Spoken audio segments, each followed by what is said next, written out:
दो महत्वपूर्ण सीट जिस पर तमाम निगाहें थी कि दुमका से सोरेन परिवार की बड़ी बहू सीता सोरेन ने जिस तरह से जेएमएम को छोड़ा, जेल के अंदर से वो अपने भाभी के खिलाफ लड़ सकते हैं, तो इस पर अब विराम लग चुका है। यूनिवर्सल पेंशन स्कीम, हर स्टेट में 60 वर्ष की उम्र में पेंशन दिया जाता है, लेकिन झारखंड संभवतः एक पहला स्टेट होगा जहां पे महिलाओं के लिए पेंशन का उम्र जो है 50 फिक्स किया गया है। चंपई सोरेन के सरकारी आवास यानी सीएम हाउस में जेएमएम विधायक दल की एक महत्वपूर्ण बैठक आयोजित की गई है। जाहिर तौर पे लोकसभा चुनाव कैसे लड़ा जाए उसकी किस तरह की रणनीति हो, साथ ही साथ एक विधानसभा सीट भी खाली है गिरिडीह के गांडे में, और वहां से सीट खाली करवाया गया था। उसी वक्त से चर्चे थे कि यहां से या तो खुद हेमंत सोरेन लड़ेंगे या फिर उस तरह की परिस्थिति पैदा हुई तो कल्पना सोरेन को टिकट दिया जा सकता है। तो अब जो है उस पर भी विचार किया जाएगा इस बैठक में कि कल्पना सोरेन को प्रोजेक्ट किया जाना है गांडे के लिए, या किस तरह से जो है गांडे सीट पे जेएमएम लड़ेगी एकजुट होकर। ये तमाम जो मुद्दे हैं उस पर चर्चा होगी। हालांकि दो महत्वपूर्ण सीट जिस पर तमाम निगाहें थी कि दुमका से सोरेन परिवार की बड़ी बहू सीता सोरेन ने जिस तरह से जेएमएम को छोड़ा, आरोप लगाकर, आरोप प्रत्यारोप के बाद कि पार्टी में उन्हें तवज्जो नहीं दी जाती है, परिवार में उनको तवज्जो नहीं दी जाती है, और दुमका जो है फोटे माना जाता है जेएमएम से, तो जेएमएम के कोटे से कौन लड़ने वाला है इस पर जो सस्पेंस बरकरार था वो खत्म हो गया है।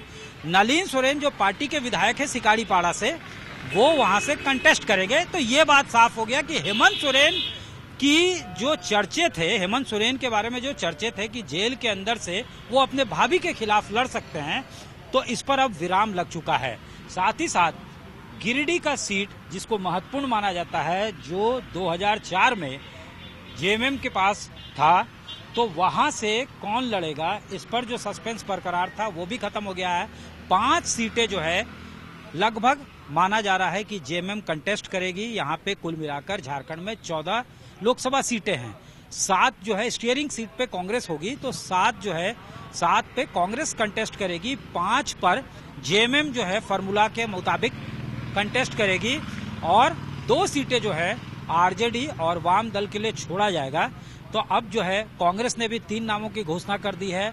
2 नाम की घोषणा जो है वो जेएमएम की तरफ से किया जा चुका है, और ये कहा जा रहा है, बताया जा रहा है कि 3 सीटें और है। आधिकारिक घोषणा बेशक नहीं हुई है, जिसमें चाईबासा जिसको सिंहभूम कहा जाता है, इसके अलावा जमशेदपुर, और एक और सीट पर यानी राजमहल जो है उस पर रिपीट ही किया जाएगा।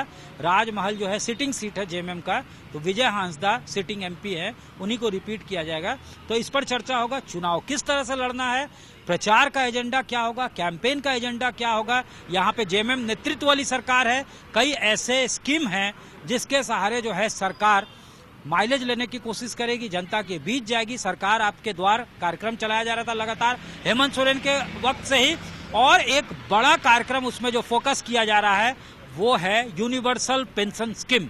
हर स्टेट में 60 वर्ष की उम्र में पेंशन दिया जाता है, लेकिन झारखंड संभवतः एक पहला स्टेट होगा जहां पे महिलाओं के लिए पेंशन का उम्र जो है 50 फिक्स किया गया है। तो उसका इस्तेमाल, उसको कैसे जो है इनकैश करना है, उसको कैसे पब्लिक के बीच ले जाना है, इन तमाम मुद्दों पे भी यहाँ जो क्लोज डोर बैठक चल रही है विधायक दल की, उसमें चर्चा किया जाएगा। साथ ही साथ ज्वाइंट कैंपेनिंग कैसे होगी, कौन स्टार प्रचारक होगा, इन तमाम मुद्दों पे भी चर्चा होगा। साथ ही साथ महागठबंधन की रैली जिस तरह से महाराष्ट्र और रामलीला मैदान दिल्ली में हुआ, तो वैसे रैली का आयोजन जो है वो कैसे किया जाए, कौन सा वक्त फिजिबल होगा। यहाँ पे जो चुनाव है आखिरी के फेजेस में है, 4th, 5th, 6th और 7th, यानी 13 मई से यहाँ प्रोसीडिंग्स जो है चुनाव का वो शुरू हो जाएगा। यानी पहला फेज जो यहाँ का चुनाव होगा यहाँ के लिए वो 13 मई होगा, फिर 20 मई, 25 मई और 1 जून, और लास्ट लेग जो होगा इलेक्शन का उसमें संथाल परगना की सीटें होंगी जिस पर चुनाव लड़ा जाएगा। तो जाहिर तौर पे अगर महागठबंधन की रैली का आयोजन किया जाना है तो वो 13 मई से पहले ही होगा, ताकि उसका कुछ इम्पैक्ट हो, और उसमें यहाँ पे जेएमएम नेतृत्व वाली जो सरकार है उसने जो जनहित में कार्य किए हैं उसको इनकैश किया जा सके। कैमरामैन राकेश तिवारी के साथ सत्यजीत कुमार, रांची, आज तक।